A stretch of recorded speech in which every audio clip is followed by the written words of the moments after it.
جادو ٹونا اور تعویذ وغیرہ جیسی چیزیں ہمارے معاشرے میں ایک ناسور بنتی جا رہی ہیں۔ لوگ ان کالے عمل کرنے والوں کے چنگل میں پھنس کر اپنوں کی زندگیاں برباد کر رہے ہیں۔ ہمارے گھر میں کبھی کسی نے تعویذ وغیرہ کا تصور بھی نہیں کیا تھا، اور نہ ہی ہم ایسی چیزوں پر یقین رکھتے تھے، مگر جو واقعات ہمارے خاندان کے ساتھ پیش آئے اور جس طرح دیکھتے ہی دیکھتے ہمارا گھر جنت کے نمونوں سے دکھوں کا مرکز بنا، اس نے ہمیں بہت کچھ سوچنے پر مجبور کر دیا ہے، اور یوں لگنے لگا ہے کہ کالے عملات کی دنیا کے سیاہ دلوں والے لوگ گھروں کو برباد کرنے کے لیے ان اونچوں ہتھ کنڈوں کا سہارا لیتے ہیں اور لے رہے ہیں۔ امی نے ہم بیٹیوں سے زیادہ اپنے بھائی کی بیٹیوں سے محبت کی، ان کو ان کی اوقات سے زیادہ اہمیت دی، پیار دیا، لیکن امی کے انہی بھائیوں نے اپنی بیٹیوں کے ساتھ مل کر امی کی جان لے لی۔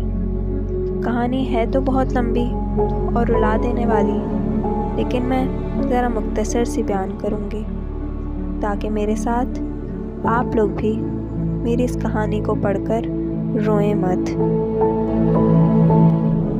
میرے والدین نے بھائیوں کی شادیاں کر دیں کیونکہ ہم بہنیں اپنے بھائیوں سے بہت چھوٹی تھیں۔ ہم بہنوں نے اور امی ابو نے بھابھیوں کو بہت عزت دی، حتیٰ کہ عیش و عشرت اور ہر چھوٹی سی چھوٹی خواہش بھی پوری ہوتی۔ ان کی ہر غلط بات، ہر حرکت پر پردہ ڈالا جاتا، ہر غلطی اور ہر غلط بات کو معاف کیا جاتا۔ امی ابو ان کے سامنے ہمیں ڈانٹ ڈپٹ دیتے اور کبھی کبھار زیادہ غصہ کر جاتے کہ بھابیاں ہیں، بات مانا کرو، ان کی جو کام کہیں کیا کرو۔ ہم بہنوں نے صاف دل و دماغ سے ان کا ہر کام کرنا۔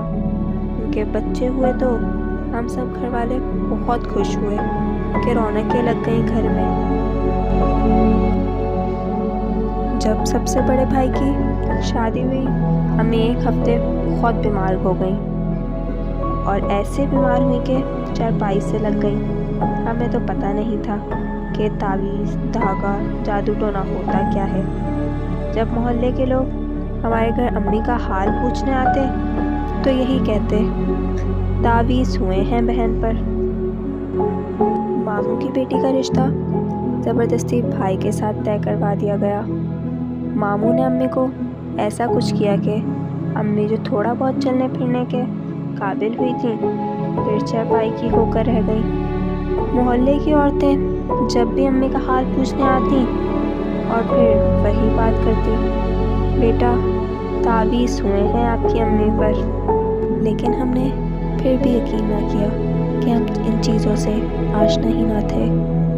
امی کو 5 سال تک سردی، گرمی، بارش، دھوپ ہم یوں ہی ڈاکٹرز کے پاس لے کر جاتے رہے اور امی کا علاج کرواتے رہے۔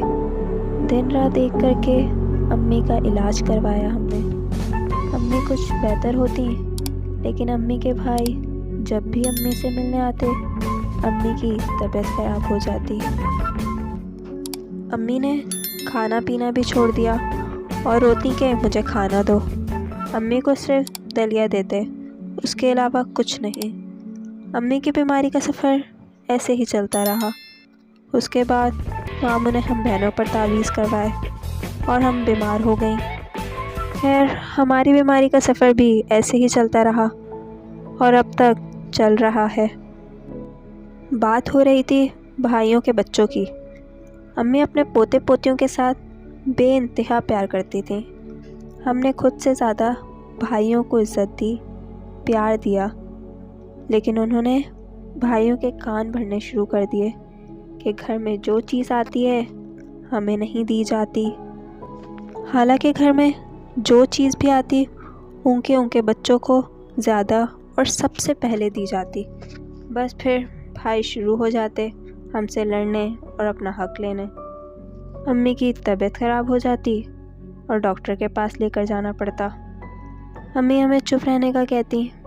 ہم نے تقریباً امی کی بات کو 10 سال تک پلے سے باندھ رکھا کہ چپ رہنا ہے، صبر کرنا ہے، تاہم ایسے ہی تعویذ چاچو اور چاچی پر بھی کروائے گئے۔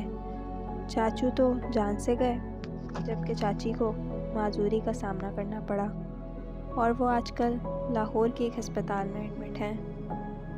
پھر 3 سال بعد امی کو مارنے کی پلاننگ کی گئی، حالانکہ امی ابو نے کبھی کسی کا برا نہیں چاہا، کبھی کسی کو تکلیف نہیں دی، لیکن بھائیوں نے پورا گھر سر پہ اٹھائے رکھا۔